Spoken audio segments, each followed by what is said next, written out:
Magandang araw sa inyong lahat mga kaibigan, mga kapatid. Ipagpapatuloy po natin yung ating pag-aaral patungkol sa The Olivet Discourse Part 2. The Olivet Discourse Part 2. Ang Olivet Discourse ay yung mga katuruan ng Panginoon Kristo dun sa Mount of Olives na naipaliwanag ko na dun sa Part 1. Ang Olivet Discourse ay nakarecord doon sa Matthew chapter 24, 25, Mark chapter 13, and Luke chapter 21. Ito yung ating outline sa ating pag-aaral ng The Olivet Discourse. Meron tayong 4 na parts.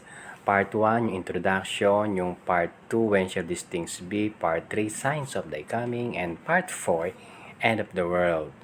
Dun sa Part 1 ay napaliwanag ko na itong tatlong parts dito, yung Part 2, Part 3, and Part 4, ay kinuha ko doon sa Matthew chapter 24 verse 3.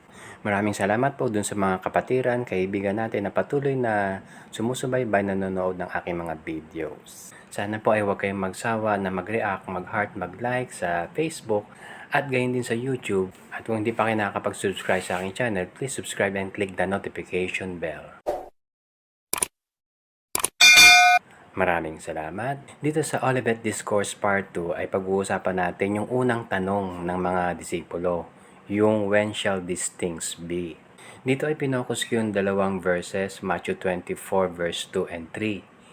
Yung question na when shall these things be ay nandun sa verse 3, naka-highlight ng puti. Ito may connection doon sa unang verse, sa naunang verse yung verse 2. Basahin ko na lang yung verse 2. Ang sabi, and Jesus said unto them, see ye not all these things?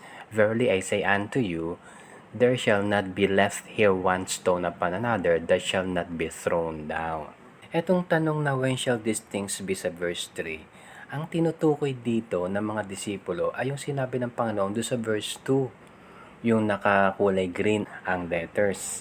Yung sabi, there shall not be left here one stone upon another that shall not be thrown down. Ito yung statement na tinatanong ng mga disipulo na sinagot ng Panginoon Kristo. Dito sa background picture na ang Panginoon Kristo at yung mga disipulo niya ay nasa Mount Olivet at natatanaw nila yung kabuuan nung Jerusalem, yung mga buildings at saka yung wall of Jerusalem. Yung sinasabi rito sa Matthew 24 verse 2 na all these things ay tumutukoy dun sa kabuuan nung Jerusalem. Dito naman tayo sa Mark chapter 13 verse 1 and 2. And as he went out of the temple, one of his disciples said unto him, Master, see what manner of stones and what buildings are here. Verse 2, and Jesus answering said unto him, seest thou these great buildings?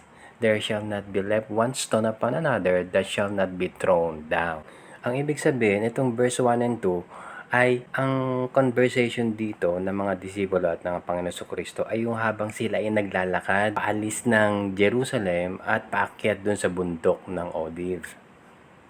At syempre, sa likod nila ay natatanaw nila yung kabuuan ng Jerusalem at pinag-usapan nila yung tungkol sa building ng Jerusalem, kung anong klaseng bato na ginamit doon. So, kaya nabanggit ng Panginoon, itong prophecy itong nakasulat sa green, there shall not be left one stone upon another. At yun ay ipinaliwanag ng Panginoon nung sila ay nakarating na doon sa destinasyon nila at naupo na sila. Naupo ng Panginoon at sa kanya ay pinaliwanag yung sinabi niya na prophecy.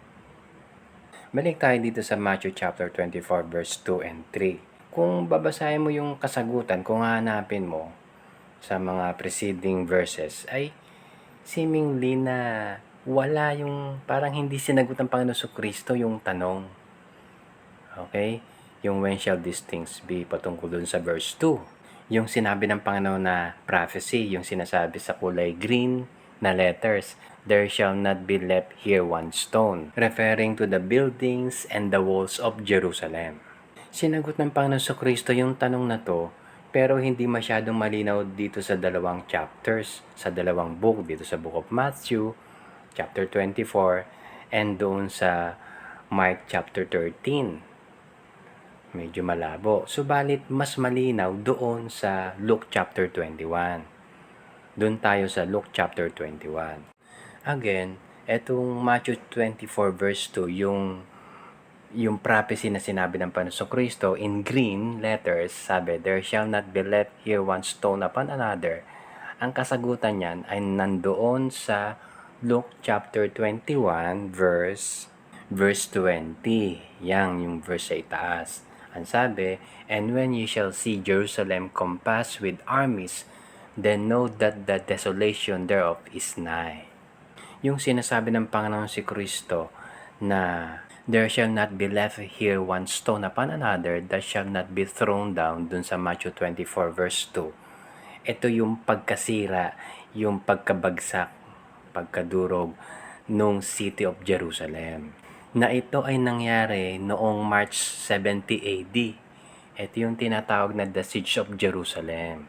Ito yung First Jewish-Roman War na kung saan itong Roman army ay sa pamagitan ni Emperor Titus, he besieged Jerusalem, pinalibutan yan, okay?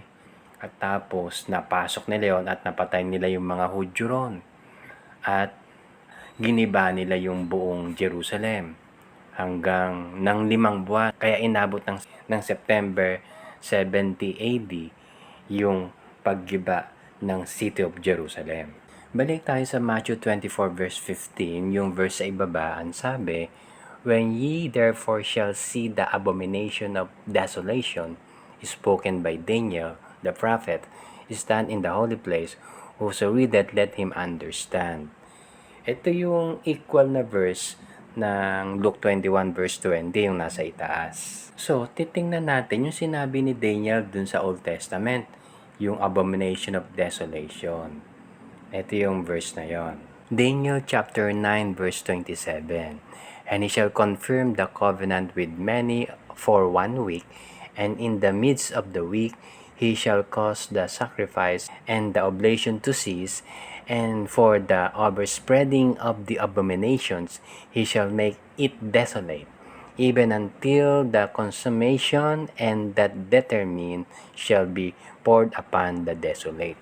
Ito yung binigay na kasagutan ng Panginoon Kristo dun sa tanong na when shall these things be?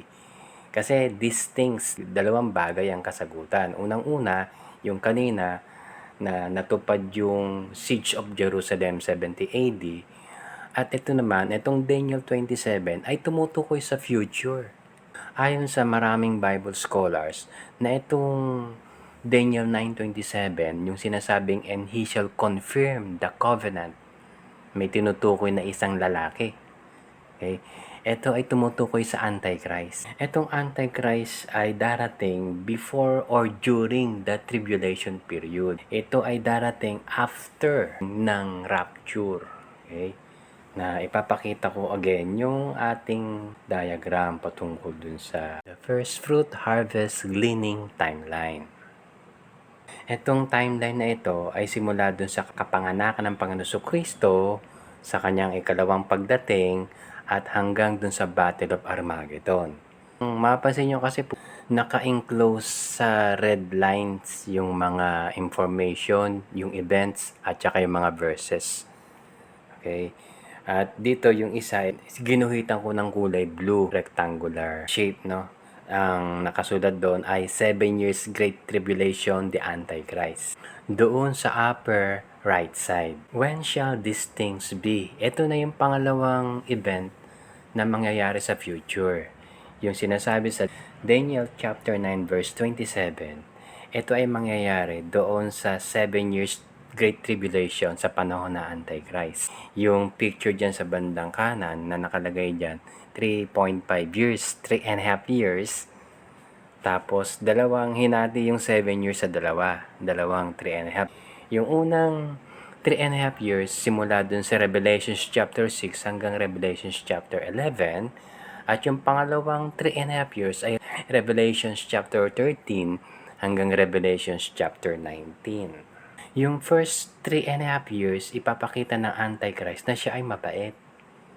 Yung pangalawang 3.5 years, ipapakita niya kung sino talaga siya.